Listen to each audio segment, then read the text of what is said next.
بسم اللہ الرحمن الرحیم۔ مکہ کی ایک ممتول عورت ام انمار ایک روز تاجران غلامہ کے بازار گئی تاکہ اپنے لیے ایک غلام خرید لائے۔ اس نے ایک بچے کو صحت مند اور ہونہار خیال کیا، اس کو خریدنے پر مائل ہوئی، پھر قیمت ادا کی اور لے کر چل پڑی۔ راستے میں بچے سے پوچھا، تیرا نام کیا ہے؟ بچے نے کہا خباب۔ عورت نے پوچھا، باپ کا نام؟ اس نے کہا ارت۔ تمہارا تعلق کس علاقے سے ہے؟ بچے نے کہا نجد سے۔ عورت نے کہا تب تو عربی ہے۔ بچے نے کہا جی، میں بنی تمیم سے ہوں۔ عورت نے پوچھا، تجھے مکہ میں تاجران غلامہ کے ہاتھوں کس چیز نے پہنچایا؟ بچے نے کہا کسی عرب قبیلے نے ہمارے محلے پر حملہ کیا، مویشیوں کو ہانکا، عورتوں کو قید کیا، بچوں کو پکڑا اور لے گئے۔ جو بچے ان کے ہاتھ لگے اس میں بھی تھا۔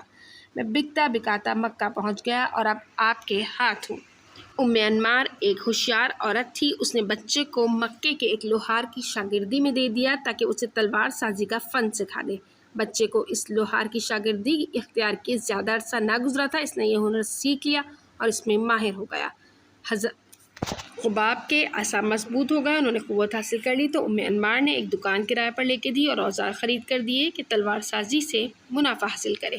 حضرت خباب رضی اللہ تعالیٰ عنہ کی نبی کریم صلی اللہ علیہ وآلہ وسلم سے ملاقات ہوئی تو آپ نبی کریم صلی اللہ علیہ وآلہ وسلم سے بہت زیادہ متاثر ہوئے۔ ایک مرتبہ کچھ گاہکوں کا وفد آپ سے تلواریں خریدنے آیا، آپ نے ان کے سامنے نبی کریم صلی اللہ علیہ وسلم کا ذکر خیر کیا اور نبی کریم صلی اللہ علیہ وسلم کی نبوت کا اقرار کیا۔ اس کے بعد کیا ہوا یہ بتانے کی ضرورت تو نہیں، لیکن حضرت خباب رضی اللہ تعالیٰ عنہ کہتے ہیں کہ آپ کو ہوش آیا تو آپ نے دیکھا آپ کے ارد گرد کھڑے سب لوگ بھاگ گئے ہیں، آپ کا بدن زخموں اور ضربوں سے چور چور ہے، زخموں سے بہنے والے خون نے آپ کے بدن اور کپڑوں کو لت پت کر دیا ہے۔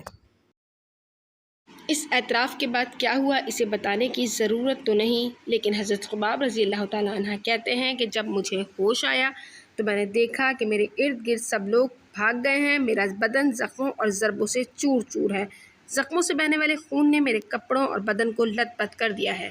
اس کے بعد آپ کی مالکہ ام انمار اور اس کے بھائی سبا بن عبد العزیٰ نے آپ رضی اللہ تعالیٰ عنہ پر ظلم و ستم کے وہ پہاڑ توڑے کہ تاریخ کانپ جاتی ہے۔ یہ ظالم لوگ آپ کو لے کر بطحا کی طرف جاتے، جب سورج کی تپش زمین کو شعلوں میں بدل ڈالتی تو آپ کو لوہے کی زرہیں پہناتے، پانی پینے کی اجازت نہ دیتے اور ظلم اپنی انتہا کو پہنچ جاتا تو آپ کی طرف متوجہ ہوتے اور کہتے تم محمد صلی اللہ علیہ وسلم کے بارے میں کیا کہتے ہو؟ حضرت خباب جواب دیتے کہ وہ اللہ کے بندے اور اس کے رسول ہیں، وہ دین حق اور ہدایت لے کر آئے ہیں تاکہ ہمیں اندھیروں سے نکال کر روشنیوں کی طرف لے جائیں۔ یہ بات سن کر یہ درندے آپ پر گھوسوں تھپڑوں کی بارش کر دیتے۔ اس کے بعد وہ پوچھتے کہ تم لات و عزا کے بارے میں کیا کہتے ہو؟ خباب جواب دیتے وہ تو دو گونگے بہرے بت ہیں جو نہ نفع دے سکتے ہیں اور نہ نقصان۔ ظالم جب یہ الفاظ سنتے تو تپتے پتھر اٹھاتے آپ کی پشت پر رکھ دیتے، پھر یہیں پڑا رہنے دیتے یہاں تک کہ آپ کے کندھوں سے چربی پگھلنے لگتی۔ امام شیبی کہتے ہیں کہ حضرت خباب کو باندھا گیا، ان کو پیٹنے کے لیے کفار کے پاس ڈنڈا بھی نہیں ہوتا تو وہ گرم پتھر ہی ان کی ننگی پشت کو رگڑنے لگتے، حتیٰ کہ کھال ادھیڑ کے رکھ دیتے۔ حضرت خباب بیان کرتے ہیں کہ ایک مرتبہ رسول کریم صلی اللہ علیہ وسلم کعبے کے سائے میں اپنی چادر سے ٹیک لگا کر بیٹھے تھے۔ ہم نے آپ صلی اللہ علیہ وسلم سے شکایت کی کہ رسول اللہ کیا آپ ہمارے لیے اللہ کی مدد کی درخواست نہیں کریں گے؟ تو رسول اللہ صلی اللہ علیہ وسلم نے فرمایا تم سے پہلے لوگوں کا حال یہ تھا کہ ایک آدمی کو پکڑا جاتا، زمین میں گاڑا جاتا، آرا لایا جاتا، اس کے سر پر رکھ کر چیر دیا جاتا، لیکن یہ چیز اس کو اس کے دین سے پھیر نہ سکتی۔ یعنی حضرت خباب رضی اللہ تعالیٰ عنہ اور ان کے ساتھیوں کی ہمت بندھائی نبی کریم صلی اللہ علیہ وسلم نے یہ واقعہ بیان کر کے۔ خباب رضی اللہ تعالیٰ عنہ کہتے ہیں یہ الفاظ سن کر ہمارا تو ایمان اور استقامت مزید بڑھ گیا۔ ایک مرتبہ نبی کریم صلی اللہ علیہ وسلم حضرت خباب کے پاس سے گزرے، آپ نے دیکھا آگ اگلتا لوہا حضرت خباب کے سر کو جلا رہا ہے۔ یہ منظر دیکھ کر نبی کریم صلی اللہ علیہ وسلم کو بہت زیادہ رحم آیا، لیکن آپ صلی اللہ علیہ وسلم کچھ بھی نہیں کر سکتے تھے سوائے ثابت قدمی کی تلقین کرنے کے۔ آپ صلی اللہ علیہ وسلم نے اسی وقت اپنے دست مبارک آسمان کی طرف بلند کیے اور دعا فرمائی۔ آپ صلی اللہ علیہ وآلہ وسلم نے اپنے دست مبارک آسمان کی طرف بلند فرمائے اور کہنے لگے اے اللہ خباب کی مدد فرما۔ پھر زیادہ دن نہ گزرے کہ ام انمار اللہ کی پکڑ میں آ گئی، گویا ام انمار کو دوسرے جلادوں کے لیے عبرت کا نشان بنا دیا گیا۔ واقعہ یہ ہوا کہ اس پر سخت قسم کا عجیب و غریب باولا پن طاری ہو گیا۔ مورخین لکھتے ہیں وہ کتے کی طرح بھونکتی تھی۔ پھر یہ بھی کہا گیا کہ اس کا علاج یہ کیا جاتا کہ اس کے سر کو آگ سے داغا جاتا۔ یعنی اللہ تعالیٰ نے اپنے پیارے بندے حضرت خباب کی تعذیب و تشدد کا اس طرح سے انتقام لیا۔ یہ حضرت خباب ہی تھے جو فاطمہ بنت خطاب اور ان کے شوہر سعید بن زید کو قرآن پڑھا رہے تھے جب حضرت عمر بن خطاب تلوار لٹکائے اچانک ان کے گھر آ گئے جب وہ اسلام اور رسول اللہ کا قصہ تمام کرنا چاہتے تھے، لیکن جو ہی وہ قرآن کے اس نسخہ کی تلاوت کرتے ہیں جس سے حضرت خباب، حضرت فاطمہ، حضرت سعید کو قرآن سکھاتے ہیں، تو بے اختیار حضرت عمر کی زبان سے نکل جاتا ہے کہ مجھے محمد صلی اللہ علیہ وسلم کے پاس لے چلو۔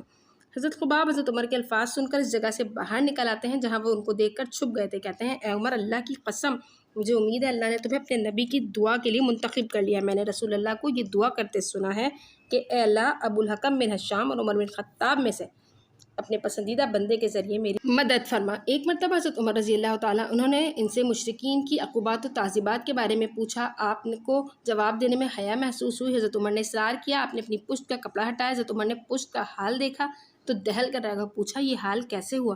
حضرت خباب نے جواب دیا، مشرکوں نے کچھ لکڑیوں کو جلایا، جب وہ جل کر انگارے بن گئے تو میرے کپڑے اتروائے، مجھے ان انگاروں پر گھسیٹنے لگے یہاں تک کہ میری پشت سے گوشت اتر گیا، یہ آگ میرے جسم سے بہنے والی چربی سے ٹھنڈی ہوئی۔ حضرت خباب رضی اللہ تعالیٰ عنہ تمام غزوات میں رسول اللہ کے ساتھ رہے۔ مسلمانوں کی فتوحات کے دور میں حضرت خباب کو ایک خطیر رقم بطور وظیفہ ملنے لگی۔ اس مال و دولت نے موقع فراہم کیا کہ آپ اپنا بہترین مکان کوفہ میں بنا لیں۔ آپ اپنا مکان بنانے کے بعد مال و دولت کو اپنے گھر کے اس مقام پر رکھتے جہاں سے جو دوست اور ساتھیوں کو علم ہوتا، جس کسی کو ضرورت پیش آتی وہ اس مال سے اپنی ضرورت پوری کر لیتا۔ جب آپ رضی اللہ تعالیٰ عنہ بستر مرگ پہ تھے تو ان لوگ آپ سے کہتے ہیں، اے ابو عبداللہ، خوش ہو جاؤ، کل تم اپنے بھائیوں سے ملاقات کرنے والے ہو۔ آپ نے انہیں جواب دیا تو رو پڑے، کہا، سن لوگ، مجھے کوئی پریشانی نہیں، مگر تم لوگوں نے مجھے وہ لوگ اور بھائی یاد کرا دیے جو سارے کے سارے اجر لے کر چلے گئے اور دنیا کی ایک چیز بھی لے کر نہیں گئے۔ اب ہم ان کے بعد رہ گئے، ہم نے دنیا کے سامان میں سے اتنا کچھ حاصل کر لیا کہ اسے رکھنے کے لیے سوائے مٹی کے اور کوئی جگہ نہیں۔ اس کے بعد آپ نے اپنے معمولی مکان کی طرف اشارہ کیا جو اپنے لیے بنا کے رکھا تھا، پھر دوبارہ اس جگہ کی طرف اشارہ کیا جہاں آپ دولت رکھتے تھے۔ کہنے لگے، اللہ کی قسم، میں نے اس میں سے ایک سوئی بھی روک کر نہیں رکھی، نہ کسی سائل کو کبھی منع کیا۔